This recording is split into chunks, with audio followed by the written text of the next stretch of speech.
Hello বন্ধুরা, আমার চ্যানেলে তোমাদের সবাইকে ওয়েলকাম। আজ তোমাদের কাছে একটা নতুনত্ব মাছের রেসিপি নিয়ে এলাম।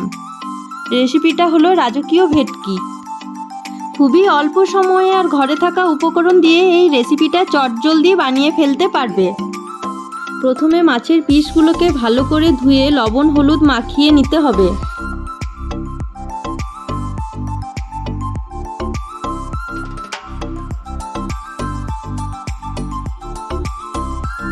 কড়াইয়ে সর্ষের তেল গরম করে মাছগুলো ভালো করে ভেজে নিতে হবে।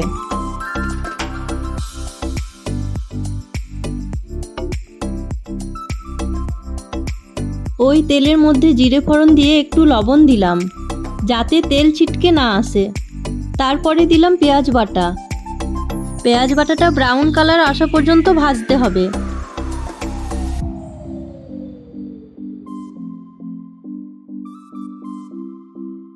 এরপরে আদা রসুন লঙ্কার পেস্ট, জিরে গুঁড়ো, পরিমাণ মতো লবণ হলুদ আর কুচনো টমেটো দিয়ে ভালো করে মশলা কষিয়ে নিতে হবে তেল ছাড়া পর্যন্ত।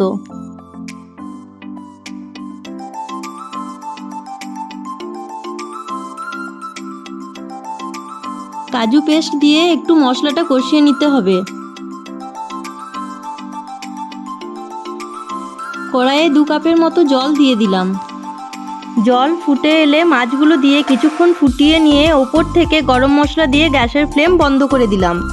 এইভাবেই নিমেষেই সুস্বাদু এই রেসিপিটা তোমরাও বাড়িতে বানিয়ে ফেলতে পারবে। আমার ভিডিও ভালো লাগলে like comment share and subscribe করে দিও। তোমাদের সাথে দেখা হবে পরের অন্য একটা নতুন ভিডিওতে।